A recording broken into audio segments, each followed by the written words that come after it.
playing Moiraine, Rosamund Pike. Rosamund. Yeah. Moiraine is an incredibly powerful Aes Sedai, and she's not only the character's guidance through the world, but the audience as well. Can you tell me what appealed to you about the role? Historically, I haven't been a big reader of fantasy, but with this, that changed my mind. And I know that traditionally, any guide character in a fantasy world is usually a man, and it was very intriguing to have this mysterious stranger who comes to town and changes the lives of people forever, being a woman. There were lots of things about the whole culture of Aes Sedai that really drew me a lot. I think on a sort of spiritual sense, I felt there was the right time in my life to explore a sort of power outside of myself. I think the whole idea of channeling and tapping into something elemental was very appealing to me at this particular moment in my life. And being able to create a language to express that connection really interested me a lot, as well as taking on the responsibility of showing someone who wields great power how they do it, how they use it, when they refrain from using it, what the flip side of it is, what it means to be that person who knows they can use it, and what they're like when they're not using it. All those things really interested me. And the other thing about the Aes Sedai culture is this relationship between an Aes Sedai and her warder. Now, I've portrayed many relationships between men and women on screen. I've never played one quite as fascinating as this, which involves intense loyalty, deep trust, huge connection, and yet nothing sexual, nothing romantic. But it's a fidelity and a love that is just as powerful as anything that we know from romantic attachment. And that really interested me a lot. And obviously I found the perfect warder in Daniel Henney, who plays Lan. Let's hope so. Daniel, I know it takes some hand motions that are much cooler than what I'm doing right now. But how did you develop what those gestures would look like when Moiraine is using the one power in battle? Well, I thought about it a lot, and I know that this could be controversial because there's a lot of talk in the books on how women learn to use the power. They often learn with their hands, and then as they become more expert, they need to use the gestures less. And I think we knew going into it, I discussed this a lot with Rafe, that each woman who comes into our show will get the opportunity to develop her own particular style and the kind of flavor of her own version of channeling. But I think there's a lot in Robert Jordan's writing that talks about dance. There's a lot of thing that talks about the Aiel as dance, and there's a lot of thing that talks about sword motion, sword play as dance.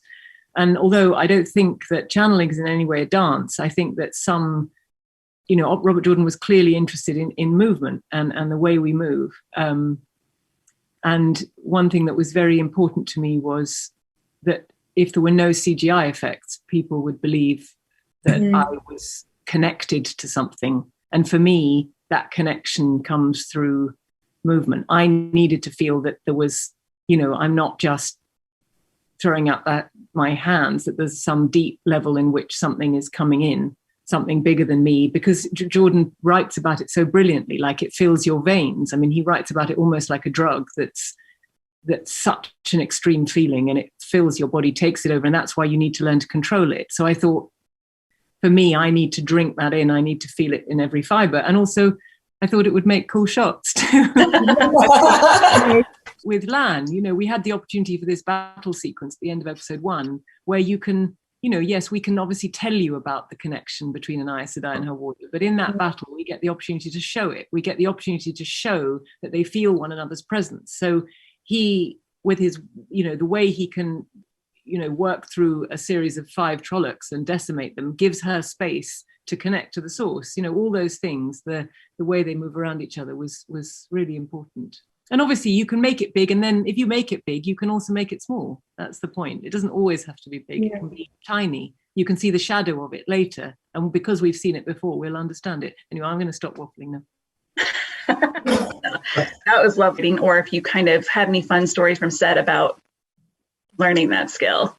The horses become characters. You've got the sort of the 7 of us, and then you've got 7 horses, which are also a liability. And so you've got, to wrangle all of that on set, and, also try and keep within a frame. So sometimes, we've got much bigger horses. And then we've got Maddie's horse, who's Bella, also a very loved character in the books. And Archie was not the speediest of mounts, was he?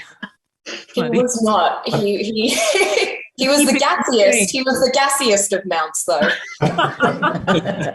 Always remember when someone was doing like an amazing monologue or it was a really intense scene talking about how, you know, we've just survived 100 trollocs and a fade, and then Archie just rips the loudest fart. Like, I swear they could hear it back in Prague 1. Like birds were flying away in Prague 1.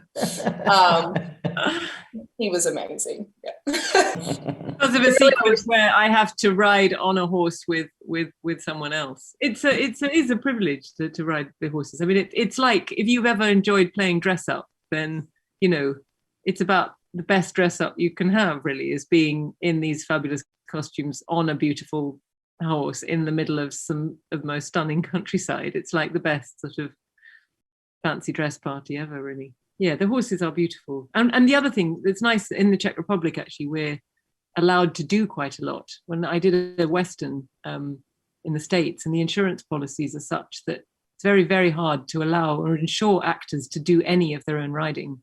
And so for us, you know, to obviously with all the bounds of, you know, proper training and as much safety as we can ensure, we're still allowed to do a lot, which is very exciting.